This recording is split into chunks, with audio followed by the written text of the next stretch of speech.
Welcome to Word with a Twist Tarot with me, Kevin. Today we're going to do a deck walkthrough with the Book of Thoth.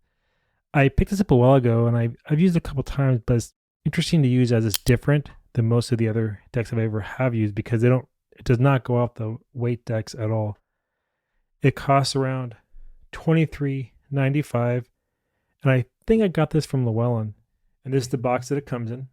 As you can see, looks like a little book, you can sit on the shelf. It's kind of cool.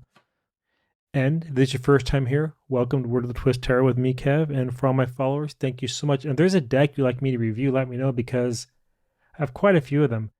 And I wouldn't mind picking some up either, but I just got to know what you'd like me to review. So this deck is broken down into something called the Lames, which are the minor arcana in the weight deck. And then you have the superior lames, which is the major, but the numbering is a little different. So the Fool becomes 78. As they say, the Fool is the last card, not the first. And we'll go through these here in a minute.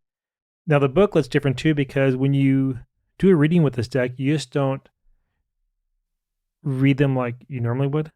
And when I say that, it's because the spread that it uses, now you can do what you want, but there's something called the Leap of Hecht. I probably didn't pronounce that right, but it's a French deck, is where it originates from Paris. They were saying between 1783 and 1787. And when you shuffle this deck, you pull out the superior ones first, and then the minor ones go on top. So you kind of have to split the deck in order to do the reading. And if you would like me to, I'd be more than happy to drop the directions or the meanings on my newsletter site, because I did pretty much type all these up to have a copy of them. I'm more than willing to share them with everybody. So anyways, you can see here you have all the meanings, and it's really short. It's like 14 pages because they carry so many different languages. All right. So anyway, that's the booklet. That's all there's really to it. Nice, thick, typical white booklet. And then the two filler cards are these guys right here. And the back of the cards look like that. All right, it's pretty cool. And the quality, not bad. They shuffle pretty nice. I have used them a couple of times, but not a lot because the meanings are so different. I have to use my intuition with this deck when I'm reading with it because it is not the typical tarot deck. All right? Okay, here we go. You ready? Me too. We'll start with the major cards, or the superior lames. This deck here. So let me lower the camera down a bit and then we'll get started. Give me 1 second. Alrighty, here we go. Set these cards aside and we will start with the superior cards right here. So the first card up is the Folly. We call it the Fool, the Zero. And this has a meaning, according to this deck, centered around lightheartedness, creativity. And it was upside down, then complete foolishness, which makes sense. Then we have the One, which is called Chaos. It's loyalty, diplomacy, sincerity, and generosity. And reversed, upside down, is ability, initiative, and resourcefulness. Next, you have the Sun. Friendship, explanation, upside down, irritability, hypocrisy, misunderstanding. Then you have the Moon, but they call this card the Plant and the Birds. I'm going to go ahead and rip through these. If you'd like me to share the meanings of these cards, I can do it on my website, my Substack site that I'll drop a link below. So let me just go ahead and go through these cards. This is the 3, Plant and Birds. The 4 is the Heavens. 5 is Person, all about travel, voyage, and so forth. 6 is the Stars. I can't even map these for you to the weight deck because they're just so different, or I would have done that. Next is the Birds and the Fish, again, is the 7. You have Plants and Birds on the 3. Now you have the Birds and the Fish here, and this is all around support, legal judgment. Upside down is reconciliation or effective assistance. This is the Rest card, 8. 9 is Justice.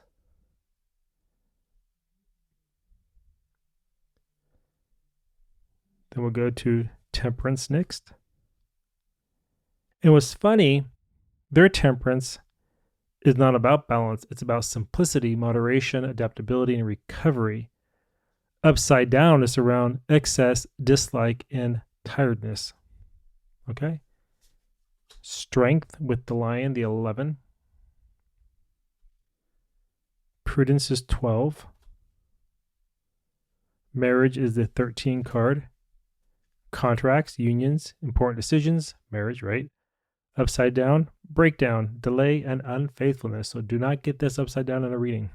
The Devil. They call it force. I can't pronounce this because it's in French, but majori. And what it means upside right is charm, intense excitement. I can feel that. Upside down is immorality, mental derangement, and perversion. I can kind of see that too. 15 is the Magician card. 16 is the Judgment card. 17 is Death. Actually, I like this card quite a bit. It's kind of cool. Then we have 18 is the Hermit. The little friendly dog companion. Still carrying the light with his stick. The little dog companion. Loyalty. The Hermit. Then at 19, which I find interesting, is the Temple. Not the Tower, but the Temple's also collapsing. So this card to them means loss of goods, an accident, collapse of convictions. Where upside down is about punishment. I can feel that actually. Exile, failure, and poverty. Then Fortune, the Wheel of Fortune. Go down a little further, you can see the whole card in one fell swoop. And then we have Carriage, which is the Chariot. And what I find interesting with this card is he's actually holding the reins. And he has the same symbols the Emperor does right there too, which is like the world or something. With a wand right here. That fire passion. Now, with this card, so in the weight deck, it's all around willpower, right?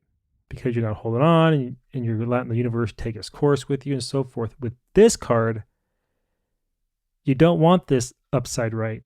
This is around a tyrannical government or an irremovable position.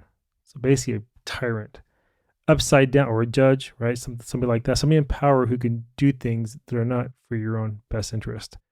And then upside down, you have ambition, management skills, and independence. So really, Carriage flipped is what you want, not upside right, which I find very interesting. Okay, with that gone through, now we're going to hit up on the minor cards or the lames.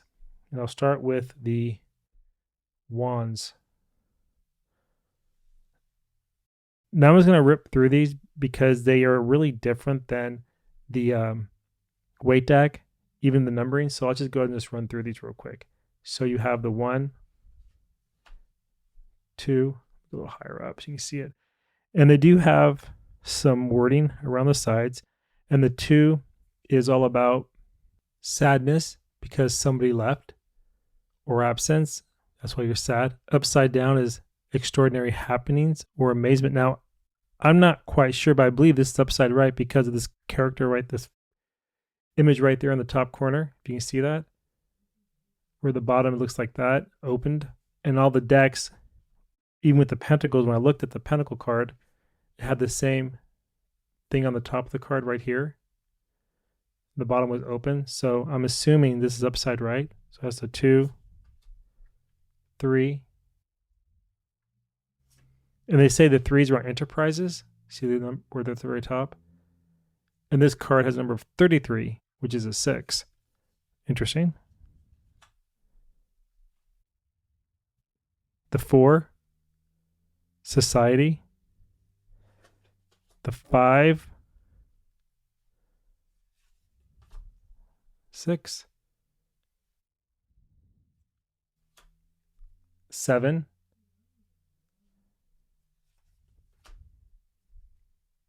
the 8, a minute. That's right. This is the 9, the 10,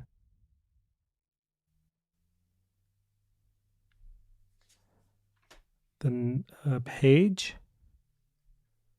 or the knave, the knight, the queen, and then, of course, the king. Okay? Now we're going to go to the pentacles, since it's closest to me. All right.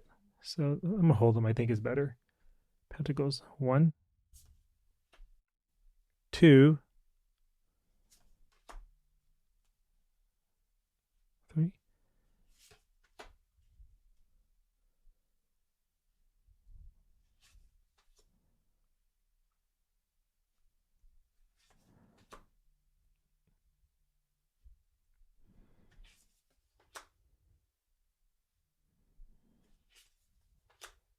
No, I'm not talking. I'm just going through these now.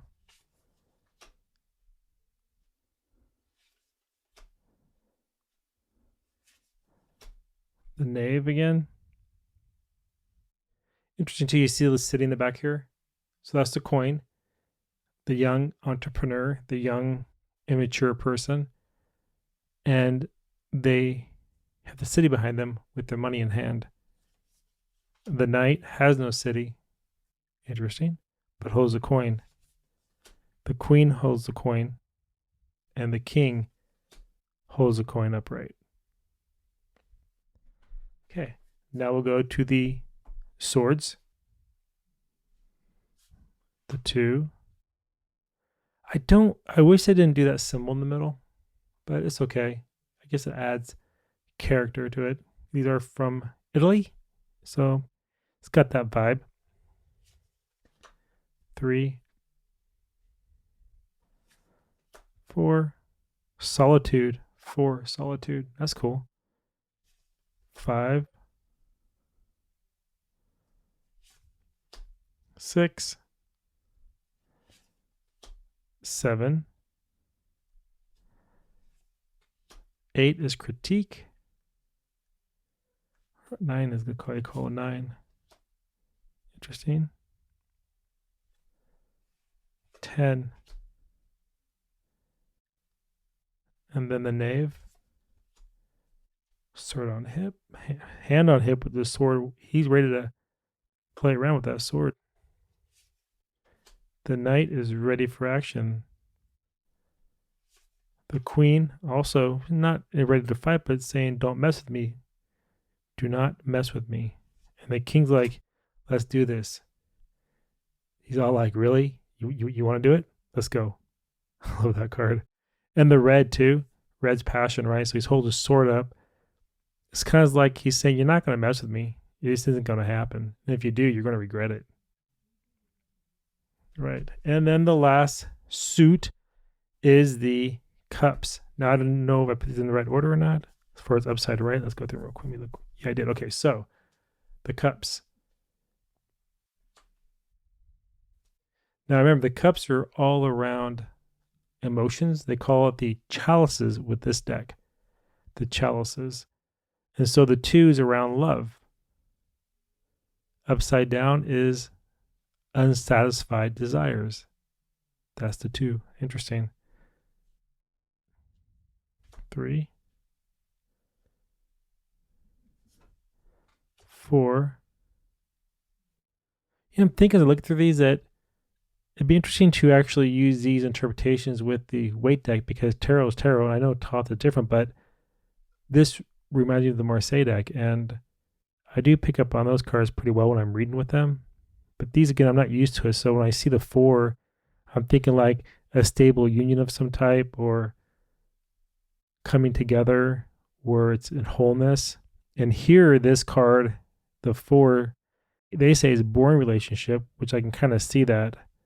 Upside down, it means founded fears. When you go to the weight deck, let me see something real quick. See if we can feel that same emotion. I wasn't going to do this, but I can't help it. I just can't help it. So yeah, you can kind of see that. You put them side by side like that, you can feel that emotion, right? So here is a pity party, kind of like, like, no, I'm not going to take it. I don't care. What's interesting though is that these are in a pattern. They're like in union. They're in balance. Here it's out of balance because you have the three on the ground with the one coming to you saying, take it. He's like, no, I don't want to take it. And so you can kind of feel the different energy. But I guess you could feel a little bit of boring because you feel boring in both of these. And then upside down, though, it's not about fears, it's about breaking out on this deck. But here they're saying that upside down is some type of fear or safety at risk. I find that interesting. I bet you can combine these together too when you're reading. If you really learn, both sets of meanings and then use your intuition, you can have really some interesting, fascinating reads going on. Okay, 5, 6, 7, 8, 9, 10, and then of course the knave. It's funny, a little dagger, not a heavy sword. A little dagger he has by his side with a cup in hand.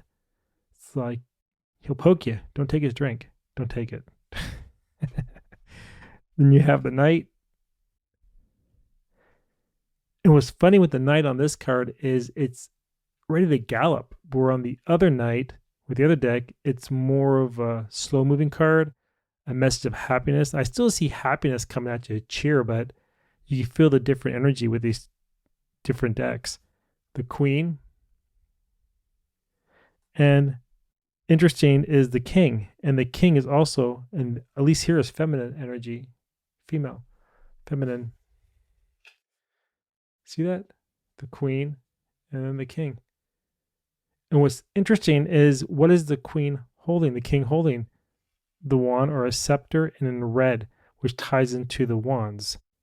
Here's the green, the earth, which ties into the pentacles. And you can see how they both cross the different suits, but so when you read with any deck, actually, pay heed to the colors, because even the 4 here, right? You look at the 4,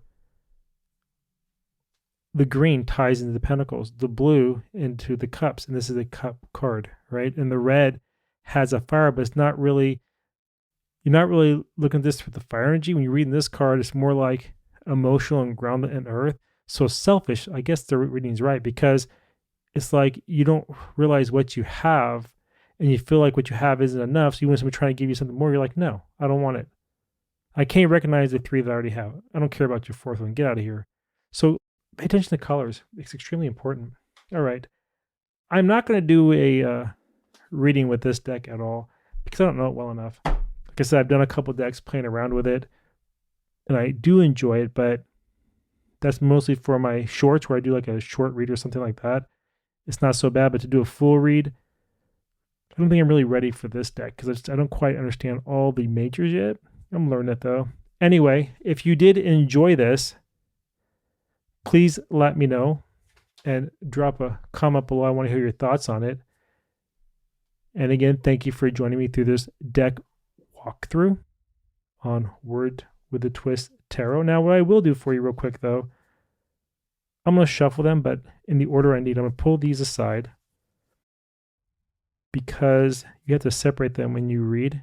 You don't have to. You can do whatever the hell you want, right? So let me do it because I want to practice the spreads they have. So I pull these out again real quick. Okay. So let's see how they shuffle. I don't do the bridge shuffles. I don't like damaging my cards. That's actually pretty nice. Try it this way. How does this deck shuffle? Let's see. That's actually really nice. Yeah, that's nice. They slide really well. Let's go this way here with them. Oh yeah, really, really nice shuffling deck. When you're kind of doing it for yourself, you don't really pay attention to that, but when you're doing it for other people to share the deck, you really kind of pick up on these little things. And one more thing to show. Gosh, I'm over the place, aren't I? It's the size of the deck. So here's a normal Rider-Waite deck, and you can see the size difference. It's quite It's the same height, I would say. Well, no, not really. It's a little shorter, but it's also a little bit narrower, as you can see. And then the actual thickness right there. So here you can probably see this. See that? So these are much, well, not much bigger, but they're a little bigger for sure. Anyway, until next time, I want to thank you all for showing up and take care, and I'll see you in the next video. All right, bye everybody.